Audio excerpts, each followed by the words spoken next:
our topic is ideas of development. Development is a complex task. All persons do not have the same development goals. And goals. So, rural landless laborers, they have different goals. Laborers different goals. Farmers, they have different goals.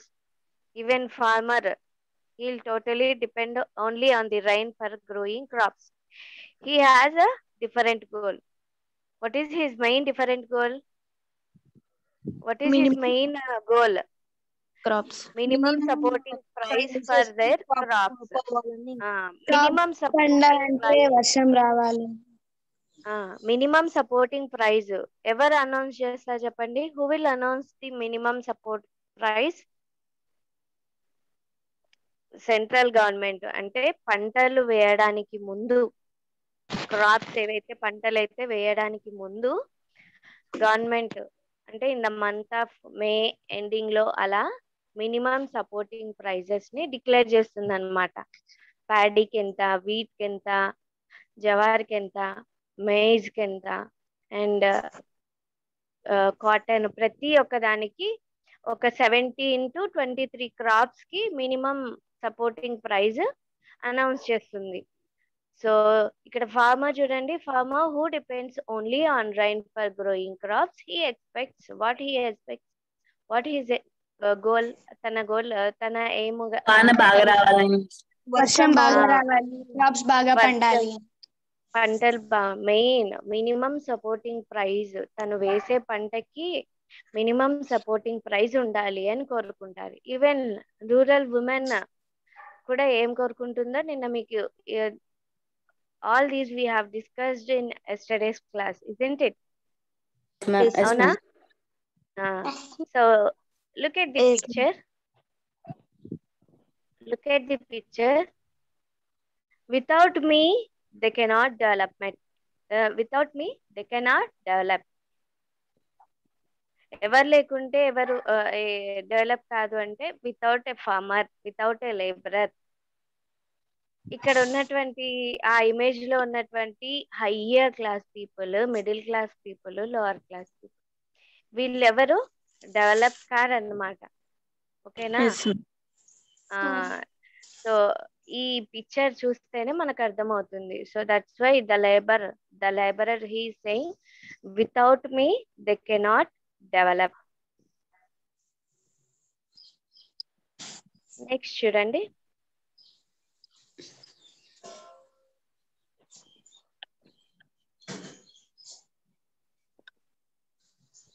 ఆ image చూస్తుంటే మీకు ఏం అర్థమవుతుంది? Image కనిపిస్తుందా? Are we there at? ఎక్కడున్నాం మనము?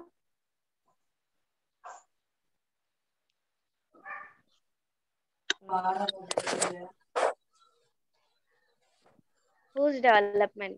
How do we understand development if we think of human history on a time scale? Who is developed?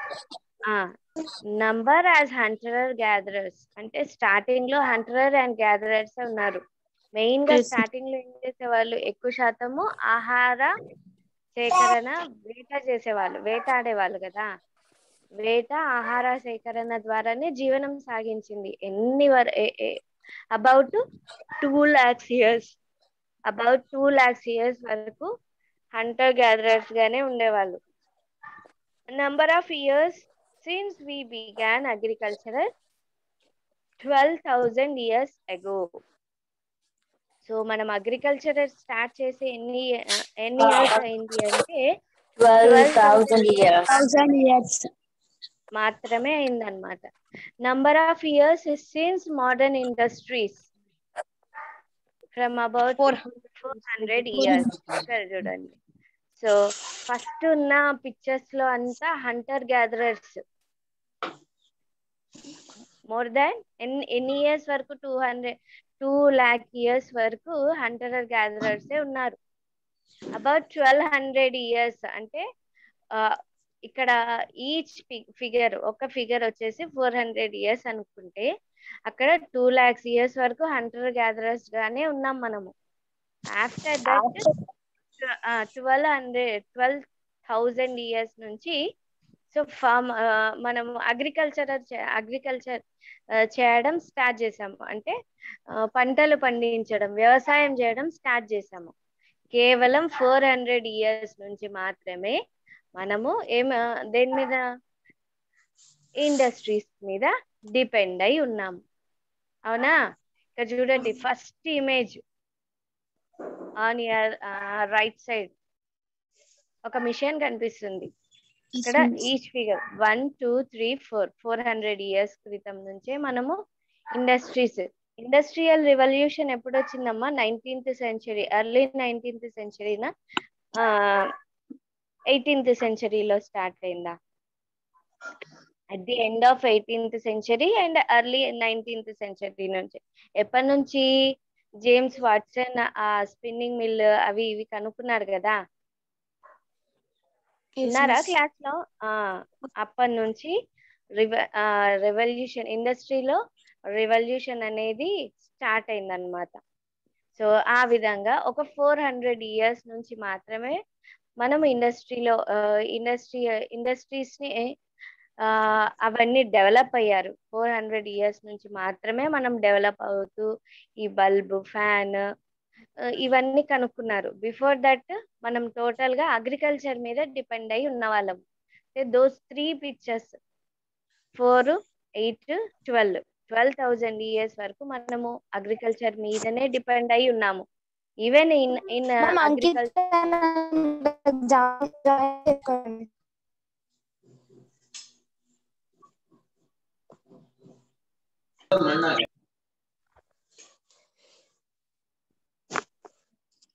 Join చేశాను చూడండి.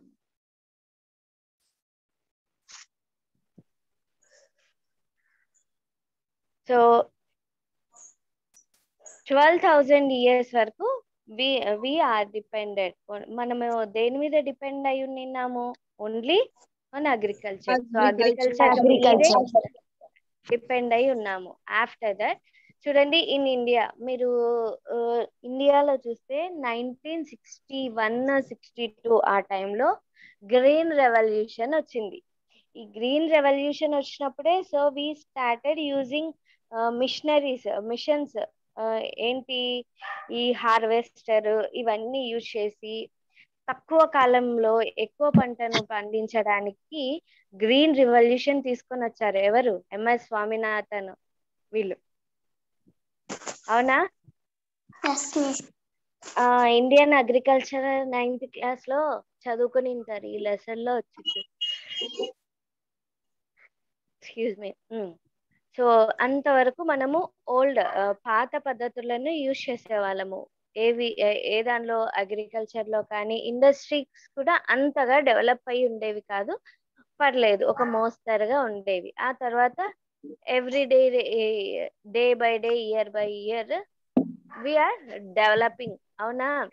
India it's still developing country. India అన్నది ఇంకా అభివృద్ధి చెందుతున్న దేశమే కానీ అభివృద్ధి చెందిన దేశం అయితే కాదు. అభివృద్ధి చెందిన దేశాలంటే ఏంటి? చూడండి, ఇప్పుడు అట్ ప్రెసెంట్ సిచ్యువేషన్ ని మీకు కంపేర్ చేసి చెప్తాను. At present we are facing a pandemic situation, isn't it? Yes miss. We are facing pandemic situation ని ఫేస్ చేస్తున్నాము. కానీ మనకు ఒక 10,000 members కి ఒక డాక్టర్ మాత్రమే ఉంటారు. 10,000 members కి ఒక డాక్టర్ మాత్రమే ఉంటారు ఇండియాలో. కానీ compare to the Italy, Germany, Japan and France, Britain, USA ఇలాంటి ఇలాంటి కంట్రీస్లలో ఎట్లుంటా అంటే 1000 పీపుల్స్ కి ఒక డాక్టర్ ఉంటాడు. 1000 మందికి ఒక డాక్టర్ ఉంటే 10,000 మందికి ఒక డాక్టర్ అంటే ఎంత కష్టం కదా చెప్పండి. సో డాక్టర్స్ ఈ ప్రెసెంట్ సిచ్యువేషన్ లో చాలా మెంటల్ గా చాలా ప్రాబ్లమ్స్ ఫేస్ చేస్తున్నారన్నమాట. So India is still developing country. India ఇంకా డెవలపింగ్ కంట్రీగానే ఉంది, ఇంకా డెవలప్ అవుతూనే ఉంది. కానీ డెవలప్ అయితే అవుతుంది. రాబోయే ఒక 5 to 10 years లో మనం కూడా ఎవరితో పాటు ఉంటాం? యుఎస్ఏ, బ్రిటన్, ఇంకా ఫ్రాన్స్, జర్మనీ ఇలాంటి వాళ్ళతో సమానంగా మనం ఉండాలంటే మన పాపులేషన్ అనేది కాస్త తగ్గి ఫెసిలిటీస్, మేజర్ బేసిక్ ఫెసిలిటీస్ ఏవేవి అంటే food and clothing and education, good education and మంచి హాస్పిటాలిటీ అంటే హాస్పిటల్స్ బాగా డెవలప్ అయ్యి ప్రజలందరికీ మంచి ఆరోగ్య సదుపాయాలు కల్పించే విధంగా మన ఇండియా డెవలప్ కావాలన్నమాట. హ్యూమన్ డెవలప్మెంట్ ఇండెక్స్ ను కూడా దీన్ని బేస్ చేసుకొని ర్యాంక్స్ అనౌన్స్ చేస్తుంది అనమాట. ఓకేనా? సో ఆ విధంగా ఇండియా అన్నది number as Hunter gatherers about 2 lakhs years, అన్ని సంవత్సరాల వరకు 2 lakhs years వరకు we are just hunter gatherers. Number of years since we began agriculture, ఎక్కడి నుంచి బిగాన్ చేసాము? 12,000 years నుంచి మాత్రమే మనం అగ్రికల్చర్ లో ఎంటర్ అయ్యాము. అండ్ 400 years నుంచి మాత్రమే ఇండస్ట్రీస్ మీద ఆధారపడి ఉంటున్నాం అన్నమాట. Look at the picture. ఇక్కడ ఒకటి ఉంది, ఇక్కడ ఒక ప్లేస్ ఉంది చూడండి, కనిపిస్తుందమ్మా? కుడంకులం. కుడంకులం. సో ఇండియాలో ఉన్నటువంటి ఎండింగ్ పాయింట్ లో ఉంటుంది అది. ఇక్కడ చూడండి. If even the idea of what wait ఒక్క నిమిషం.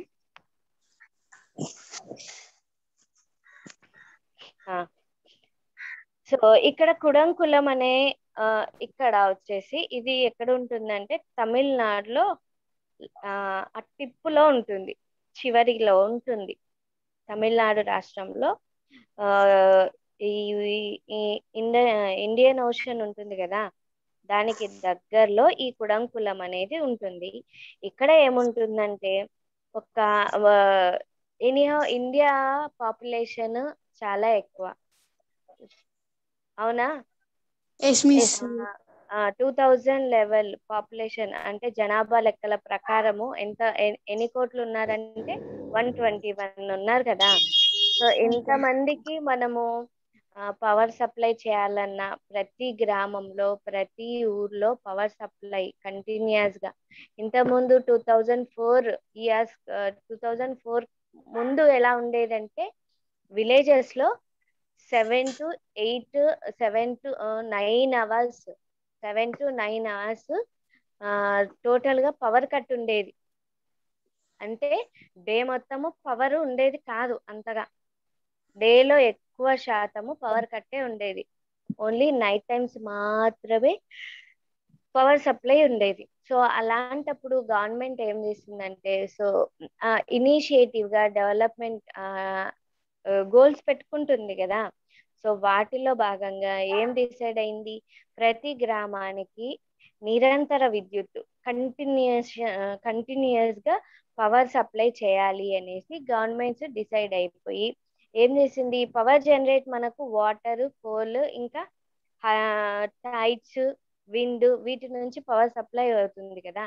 ఎక్కడ ఏది అనుకూలమైతే అక్కడ ఆ పవర్ ని తీసుకోవాలని డిసైడ్ అయ్యి ఉంటాయి గవర్నమెంట్స్. ఆ విధంగా ఇక్కడ న్యూక్లియర్ పవర్ ప్రాజెక్ట్ ను ఎవరో మాట్లాడుతున్నారు, న్యూక్లియర్ పవర్ ప్రాజెక్ట్ ను ఏర్పాటు చేస్తారు. ఎక్కడ అంటే తమిళనాడులోని కుడంకులంలో. If even the idea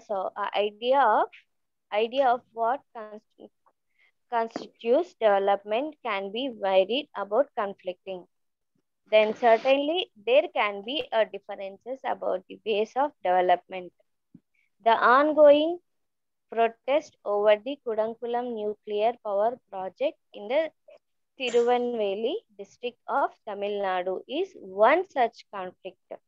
The government of India set up the nuclear power plant in this quiet coastal town of Fisher Slopes.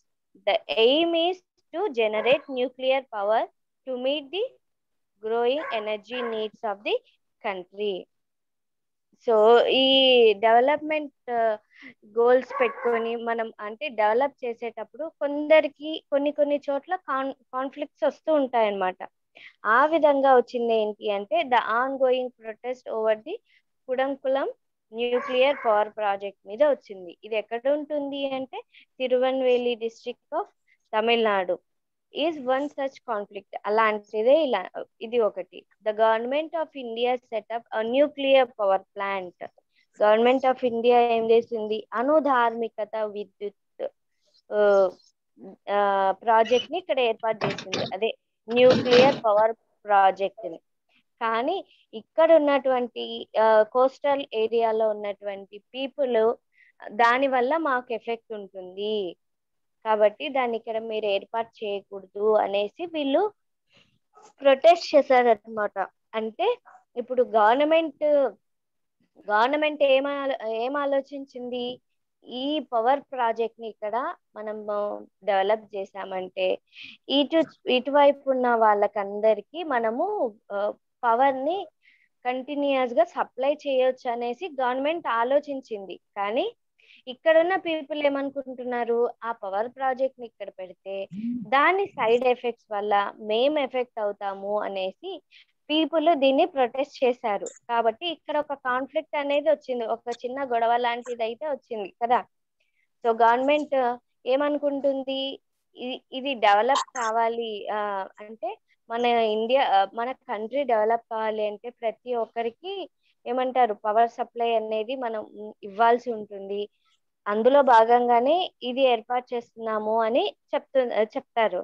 కానీ అక్కడున్న ప్రజలు అక్కడ ఉన్నటువంటి కోస్టల్ ఏరియాలో ఉన్న people they are protesting that, వాళ్ళు దాన్ని ప్రొటెస్ట్ చేస్తున్నారు.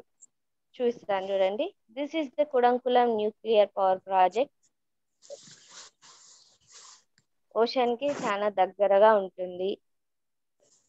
ఓకేనా?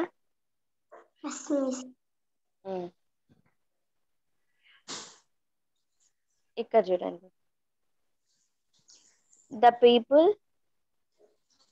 people in the region have protested on the grounds of safety, security and livelihood.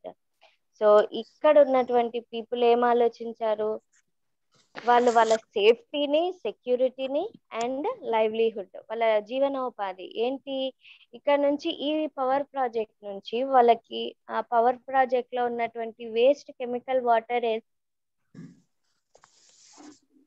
వచ్చింది అనుకోండి అమ్మా. దాంట్లో ఇప్పుడు ఆ వాటర్ వచ్చేసి ఎక్కడ కలిసిపోతుంది, ఆ ఓషన్ లోకి వచ్చి కలుస్తుంది కదా, సీలోకి ఓషన్ లోకి. అక్కడ ఉన్నటువంటి ఫిషెస్ అన్ని చనిపోతాయి. సో దాని నుంచి ఒక్కోసారి ఎలాంటి డేంజరస్ సిచ్యువేషన్ అంటే ఏర్పడుతుందో తెలియదు, సేఫ్టీ ఉండదు. అందులో ఏదైనా ప్రాబ్లం వచ్చింది అనుకోండి, అందులో నుంచి ఏదైనా ప్రాబ్లం వచ్చిందే అనుకోండి, అప్పుడు ఎలాంటి ప్రాబ్లమ్స్ ఫేస్ చేయాల్సి వస్తుందో అనేసి సేఫ్టీ మెజర్స్ ఆలోచిస్తారు. అండ్ సెక్యూరిటీ, వాళ్ళకి ఆ పవర్ ప్రాజెక్ట్ నుంచి సెక్యూరిటీ అన్నది అంటే ఏదైనా జరగవచ్చు చెప్పలేం అనేసి అక్కడ ఉన్నటువంటి పీపుల్ ఏం చేశారు, వాళ్ళు ప్రొటెస్ట్ చేయడం స్టార్ట్ చేశారు అనమాట. A long struggle has ensured scientists and environmentalists, social activists who have been critical of the project have stood by the people. వీళ్ళు రైజ్ చేసిన పాయింట్స్ ఎగ్జాక్ట్ కరెక్ట్ అనేసి ఇంకెవరు, సైంటిస్టులు, పర్యావరణవేత్తలు ఉంటారు కదా, ఎన్విరాన్మెంటలిస్టులు, వాళ్ళు సోషల్ యాక్టివిస్టులు ఎవరు, ఫర్ ఎగ్జాంపుల్ సుందర్లాల్ బహుగుణ, మేధా పాట్కర్ ఇలాంటి వాళ్ళు యాక్టివిస్టులు ఇలాంటి వాళ్ళందరూ ఎవరికి have stood by the people, ప్రజలకు అండగా వీళ్ళు కూడా నిలబడారు అన్నమాట. Letters of protest to the government to the state, you are unable or unwilling to. ఇక్కడ వీళ్ళు ఏం చేస్తారంటే ఈ యాక్టివిస్టులు వీళ్ళందరూ ఉన్నారు కదా, వీళ్ళందరూ ప్రభుత్వానికి లెటర్స్ రాయడం స్టార్ట్ చేశారనమాట. సో ఆ తర్వాత ఇక్కడ చూడండి, you are unable or unwilling to appreciate the that in nuclear energy we are confronted or not only with an immense power but also an incredible potential for the destruction. దాని నుంచి nuclear energy వస్తుంది, దాంతో పాటు కొన్ని మనకున్నటువంటి రోగ నిరోధక శక్తి అలాంటివి కూడా, దాని నుంచి వచ్చేటువంటి కెమికల్స్, ఎయిర్ అలాంటివి ఉంటాయి కదా. ఇప్పుడు ఫ్యాక్టరీస్ నుంచి మనకు ఎలాంటి పొల్యూటెడ్ ఎయిర్, ఫ్యాక్టరీస్ ఎక్కడెక్కడైతే ఉంటాయో అక్కడ ఎయిర్ అనేది ఖచ్చితంగా పొల్యూట్ అవుతుంది, అవునా? వాటిలో నుంచి వచ్చే ఆ కెమికల్ ఎయిర్స్ ఉంటాయి కదా, కెమికల్స్ కొన్ని గాలిలో కలిసిపోయి అక్కడ ఆ ఎయిర్ మాత్రం ఖచ్చితంగా ఎయిర్ వాటర్ పొల్యూట్ అవుతుంది. వాటర్ వల్ల వాటర్ లో ఉన్నటువంటి జీవులు, మత్స్య సంపద, ఫిషెస్, వాటికి ఎఫెక్ట్ అవుతుంది. అండ్ ఎయిర్ వల్ల పీపుల్ కూడా సఫర్ అవుతారనమాట. అలా సఫర్ అవుతున్నారు కాబట్టి దీనికి అగెయిన్స్ట్ గా ప్రొటెస్ట్లు జరిపారనమాట. దాని బదులు రీన్యూబుల్ ఎనర్జీ, రీయూజబుల్ ఎనర్జీ అంటే ఏంటి? రీయూజబుల్ ఎనర్జీ అంటే ఇప్పుడు మనకు సన్ నుంచి రేస్ వస్తాయి, సో అక్కడ సోలార్ ప్యానెల్స్ యూజ్ చేసి మనము ఎనర్జీని డెవలప్ చేసుకోవచ్చు, అవునా?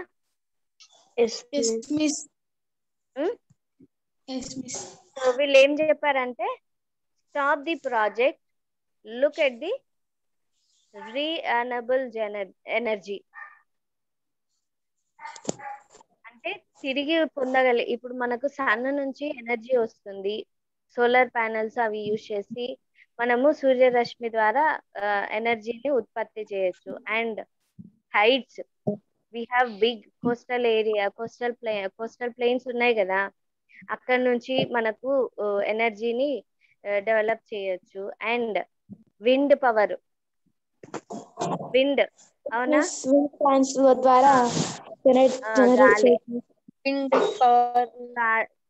ఆల్టర్నేట్ గా యూజ్ చేయండి అని అంటుంది. The government has responded that the plant has all the safety measures and despite protest is going ahead with the project.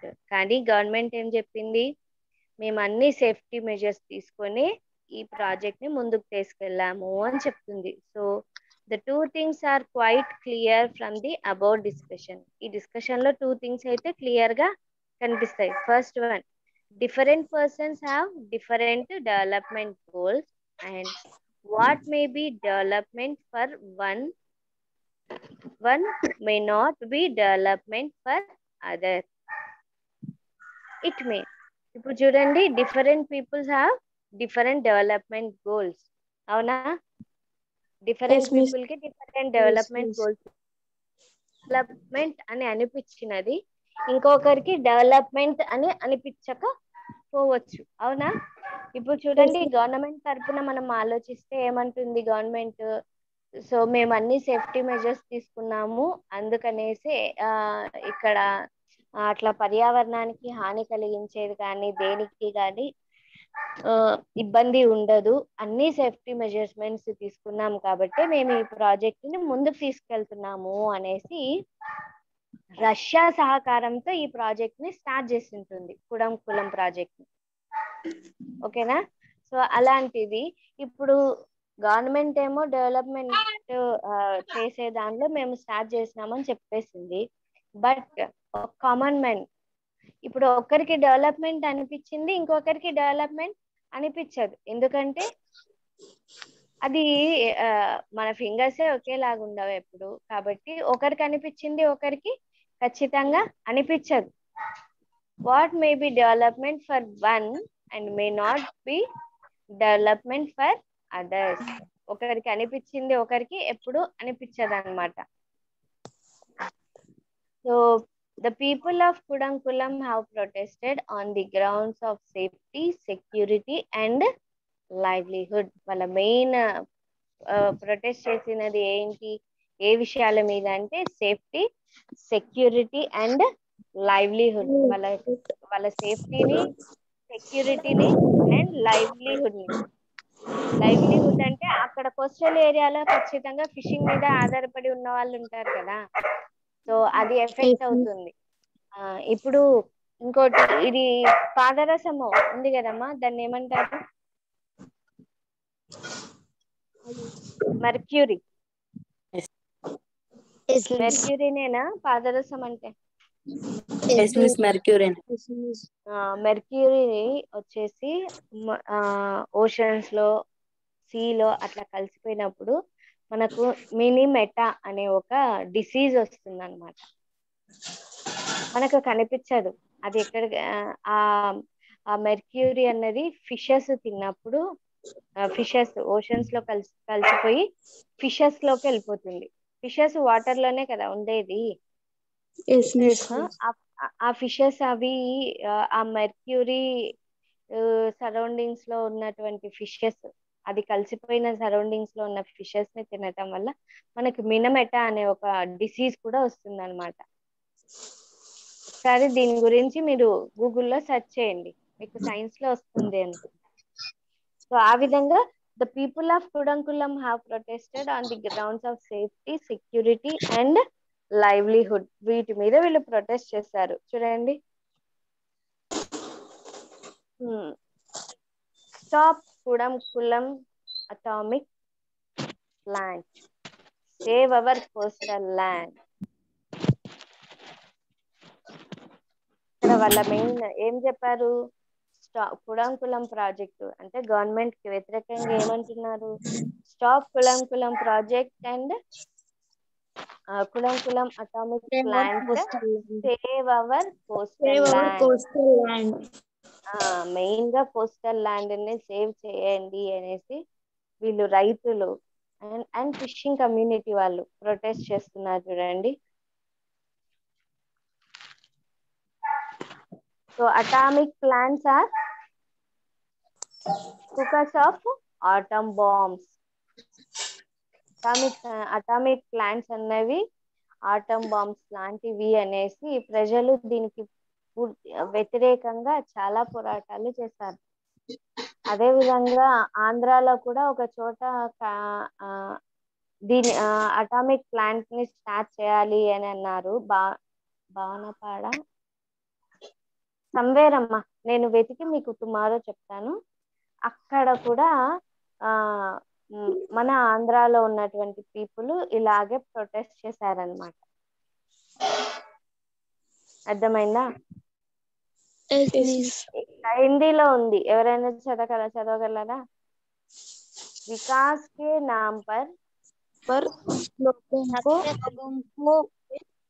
ఉజార్నా బంద్ కరో.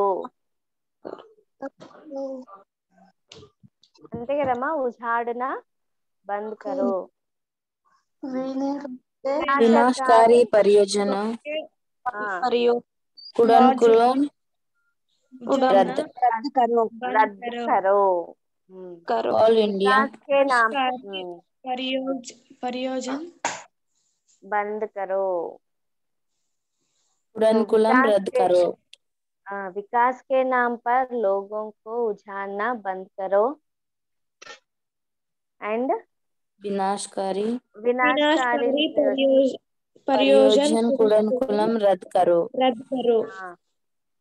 వికాస్ అంటే డెవలప్మెంట్ పేరుతో జనాలను ఇది చేయడము ఆపేసేయండి అనేసి వినాశకరమైనటువంటి ఈ కుడంకులం ప్రాజెక్ట్ ని స్టాప్ చేయండి అనేసి ప్రొటెస్ట్ చేస్తున్నారు. ఈ అటామిక్ పవర్ ప్లాంట్లు అంటే అవి ఆటం బాంబ్స్ తో సమానం. ఆటం బాంబ్స్ తో సమానం. And no nuclear power we want. మాకు ఈ న్యూక్లియర్ పవర్ వద్దు అనేసి కూడా ప్రజలు డిఫరెంట్ టైప్స్ ఆఫ్ ప్లకార్డ్స్ ను పట్టుకొని, ఎవరు మాట్లాడుతున్నారు, డిఫరెంట్ టైప్స్ ఆఫ్ ప్లకార్డ్స్ పట్టుకొని ప్రొటెస్ట్ చేశారనమాట. ఓకేనా, అలాంటిదే చూడండి. And one more incident here. ఈ మ్యాప్ చూడండి. ఇప్పుడు వస్తున్నారమ్మా. వై 36 ఉన్న వాళ్ళు 32 అయినారు. అటెండెన్స్ ఎట్లా వేయాలి చెప్పండి మీకు.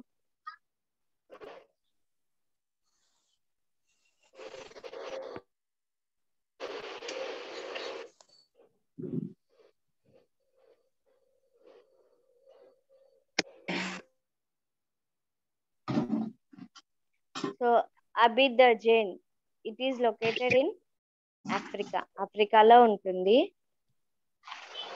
అండ్ ఇక్కడ చూడండి, read this newspaper report. A vessel dumped 500 tons of liquid toxic waste into open air dumps in a city and in the surrounding sea. This happened in a city, Abidjan, in Ivory Coast, a country in Africa. So ఇక్కడ ఇది news paper లో వచ్చినటువంటి ఒక clipping అన్నమాట. ఒక vessel నిండా toxins, liquid toxic వేస్టేజ్లను మొత్తము తీసుకొని వచ్చి ఐవరీ కోస్ట్ కి దగ్గరలో ఉన్నటువంటి అబిదజన్ అనే ఆ కోస్టల్ ఏరియాలో డంప్ చేసేసారు. సరౌండింగ్స్ లో డంప్ చేసేసారు.